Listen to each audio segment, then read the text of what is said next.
Hi there, my name is Miranda Bohl. I'm part of the Silk Road and History class with Dr. Amy O'Keefe, and today I'll be presenting a PowerPoint about the criminalization of Silk Road artifact holders. So the main discussion that this PowerPoint is going to discuss today is, should archaeologists and their home countries be criminalized and asked to pay reparations to countries that have had artifacts taken from them? And scholars are pretty split upon whether it's right for countries to keep artifacts in their museums and hold on to them and take care of them, or whether these artifacts should go back to their home countries and ethnic communities to be taken care of there. The first scholar that I looked at when trying to decide which arguments I was going to be focusing on was Justin Jacobs.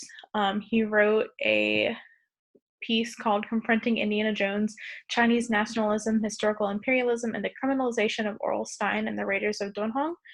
So basically, his argument was saying that criminalization creates pressure to give items back to the communities that they came from, and archaeologists being criminalized for taking property that hypothetically didn't belong to them, it helps to try and encourage people to send those items back.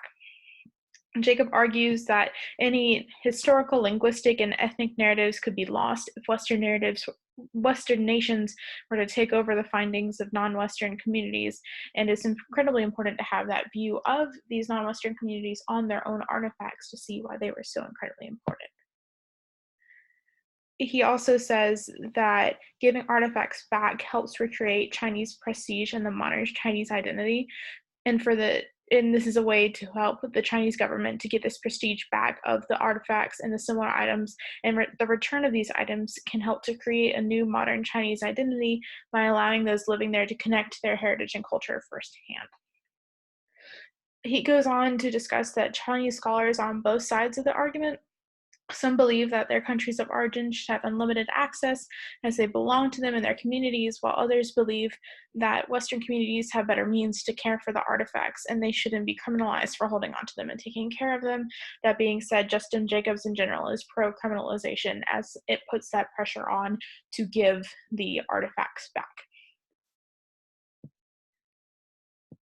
The other scholar that I looked at was Alastair Susi who was a writer from The National, which is an online magazine that deals with arts and culture.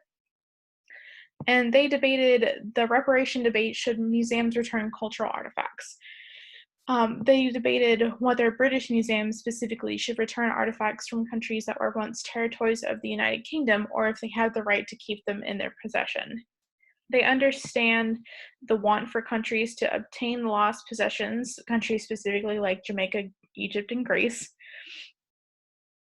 But they turn to scholar Tiffany Jenkins, who claims that giving reparations back to these countries is ultimately politicizing cultures to attempt to repair the sins of colonizations, and that museums should reflect complicated and shared histories in ways that ensure that people are culturally well-rounded, and that it's impossible to do that without artifacts from other nations. And one way that Jenkins and Susi together combine to try and solve this issue is implementing a lending program that ensures that everybody can understand and enjoy the cultures that are represented in the museums.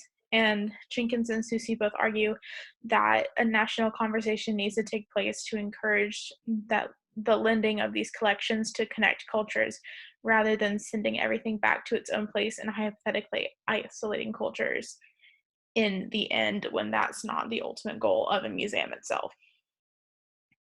One of the artifacts that is highly discussed and is mostly discussed in Jacob's article is the Dunhuang manuscripts. These are manuscripts that were found in a library cave from the Mogao cave complex in Dunhuang, China. These manuscripts contained information about religious thought, philosophy, history, mathematics, and even more things, and they were discovered by a Taoist priest, Wang Wanlu, in 1900 and obtained by archaeologist and explorer Oral Stein in 1907. They were also taken by Paul Pelliot and Langdon Warner, and they were spread throughout many different communities and many different museums to be preserved and put on display and understood. And these manuscripts are the subject of the debate brought up by Jacobs, as well as people other people that are questioning whether these manuscripts should remain in countries like England, France, Japan, and Russia, or if they should remain in their home country, such as China in this instance with the Duanhong manuscript, to be displayed and understood there. And that brings us to the activism debate. So, activism is something that is defined as the policy or action of using vigorous campaigning to bring about political or social change. And what can we do as activists for these artifacts? One thing that I suggest is that we can use artifacts to bring countries together with a national trading system to ensure that people are exposed to different cultures, while also giving fair reparations and claim to the countries of origin, saying they have first pick to decide where these artifacts reside. Should they reside in ethnic communities? They be held by the government? Many different options. Countries can register their artifacts with UNESCO's Convention for the Protection of Cultural Property to create that large register that makes trading network so much easier. And rather than separating ourselves by bringing artifacts into our own countries, we can spread the artifacts out to connect each other culturally, while also being fair to those whom the artifacts belong to, and allowing countries to have their ties to the important artifacts that shape the way that ultimately we all learn and grow as people in our own communities. Thank you. This is my bibliography. All right.